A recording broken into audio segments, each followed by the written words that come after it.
আসসালামু আলাইকুম ওয়া রাহমাতুল্লাহ। 10 মিনিট মাদ্রাসায় আপনাকে স্বাগতম। আজ আমরা নবীজি সাল্লাল্লাহু আলাইহি ওয়াসাল্লামের দৃষ্টিতে সর্বোত্তম আমল সম্পর্কে জানব। মহান আল্লাহর নৈকট্য অর্জনের অন্যতম মাধ্যম হল নেক আমল। কোরআন হাদিসের নির্দেশনা মোতাবেক নেক আমলের মাধ্যমে মহান আল্লাহর সন্তুষ্টি ও নৈকট্য অর্জন করা যায়। এই ভিডিওতে এমন 8টি আমল তুলে ধরা হলো যেগুলোকে রাসূলুল্লাহ সাল্লাল্লাহু আলাইহি ওয়াসাল্লাম বিভিন্ন সময় উত্তম আমল বলে স্বীকৃতি দিয়েছেন। তা হলো নম্বর 1, মানুষের সঙ্গে নম্র ব্যবহার করা। আবু যর রাদিয়াল্লাহু তাআলা আনহু থেকে বর্ণিত, আমি জিজ্ঞাসা করলাম, হে আল্লাহর রাসূল, সর্বোত্তম আমল কোনটি? তিনি বলেন, আল্লাহর প্রতি ঈমান আনা এবং আল্লাহর রাস্তায় জিহাদ করা। আমি আবার প্রশ্ন করলাম, কোন ধরনের গোলাম মুক্ত করা উত্তম? তিনি বলেন, ওই গোলাম মুক্ত করা উত্তম যে মনিবের কাছে অধিক প্রিয় এবং অধিক মূল্যবান। আমি জিজ্ঞাসা করলাম, আমি যদি তা না করতে পারি? তিনি বলেন, তাহলে অন্যের কাজে সাহায্য করবে অথবা কর্মহীনের কাজ করে দেবে। আমি জিজ্ঞাসা করলাম, হে আল্লাহর রাসূল, যদি আমি এমন কোনো কাজ করতে অক্ষম হই? তিনি বলেন, তোমার মন্দ আচরণ থেকে মানুষকে মুক্ত রাখবে। এই হলো তোমার পক্ষ থেকে তোমার প্রতি সদকা। সহিহ মুসলিম হাদিস নম্বর 151। নম্বর 2, হজ করা। আব্দুল্লাহ রাদিয়াল্লাহু তাআলা আনহু থেকে বর্ণিত, রাসূলুল্লাহ সাল্লাল্লাহু আলাইহি ওয়াসাল্লামকে প্রশ্ন করা হলো যে সর্বোত্তম আমল কোনটি? তিনি বলেন, সংশয়মুক্ত ঈমান, খেয়ানতবিহীন জিহাদ এবং পাপমুক্ত হজ। নাসাই হাদিস নম্বর 2526। নম্বর 3, কুরবানি করা।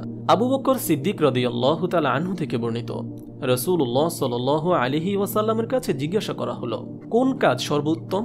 তিনি বলেন, উচ্চস্বরে তালবিয়া পাঠ করা এবং কুরবানির দিন কুরবানি করা। ইবনে মাজাহ হাদিস নম্বর 2924। নম্বর 4, সার্বক্ষণিক জিকিরে থাকা। আব্দুল্লাহ রাদিয়াল্লাহু তাআলা আনহু বলেন, একবার এক বেদুইন রাসূল সাল্লাল্লাহু আলাইহি ওয়াসাল্লামের কাছে এসে জিজ্ঞেস করল, সর্বোত্তম ব্যক্তিকে? তিনি বলেন, সৌভাগ্যবান ওই ব্যক্তি যে দীর্ঘ হায়াত পেয়েছে এবং যার আমল নেক হয়েছে। সে ব্যক্তি আবার জিজ্ঞেস করল, হে আল্লাহর রাসূল, কোন আমল সর্বোত্তম? তিনি বলেন, তুমি যখন দুনিয়া ছেড়ে চলে যাবে তখন তোমার মুখে আল্লাহর জিকিররত থাকবে। মুসনাদে আহমদ হাদিস নম্বর 17699। নম্বর 5, ঈমান আনা। আবু হুরায়রা রাদিয়াল্লাহু তাআলা আনহু থেকে বর্ণিত, রাসূলুল্লাহ সাল্লাল্লাহু আলাইহি ওয়াসাল্লামকে প্রশ্ন করা হলো, সর্বোত্তম আমল কোনটি? তিনি বলেন, মহান আল্লাহর প্রতি ঈমান আনা। আবার জিজ্ঞাসা করা হলো, তারপর কোনটি?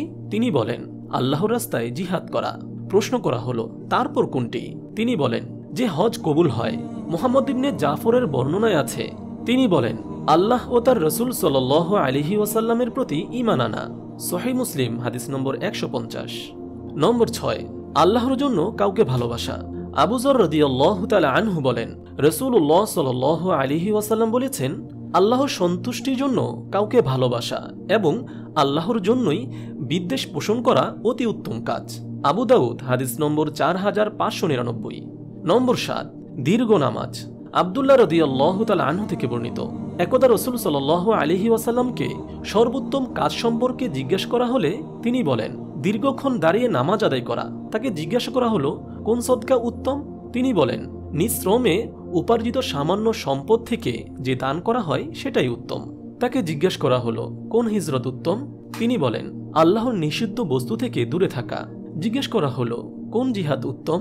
তিনি বলেন, যে ব্যক্তি নিজের জীবন ও সম্পদ দিয়ে মুশরিকদের বিরুদ্ধে লড়াই করে। জিজ্ঞেস করা হলো, কোন ধরনের মৃত্যু মর্যাদা সম্পন্ন? তিনি বলেন, যে ব্যক্তি যুদ্ধের ময়দানে নিজের ঘোড়াসহ নিহত হয়। আবু দাউদ হাদিস নম্বর 1449। নম্বর 8, মা বাবার সঙ্গে সদ্ব্যবহার। ইবনে মাসউদ রাদিয়াল্লাহু তাআলা আনহু থেকে বর্ণিত, এক ব্যক্তি রাসূল সাল্লাল্লাহু আলাইহি ওয়াসাল্লামকে জিজ্ঞেস করলেন, কোন আমল সবচেয়ে উত্তম? তিনি বলেন, যথাসময়ে নামাজ আদায় করা, মা বাবার সঙ্গে সদ্ব্যবহার করা, অতঃপর আল্লাহর রাস্তায় জিহাদ করা। সহিহ বুখারী হাদিস নম্বর 7534। মহান আল্লাহ তাআলা আমাদের সকলকে এই আমলগুলো করার তৌফিক দান করুন, আমিন। আপনি যদি এরকম ভিডিও আরও পেতে চান তাহলে এই চ্যানেলটি সাবস্ক্রাইব করে পাশে রাখা বেল আইকনটি অন করে দিন।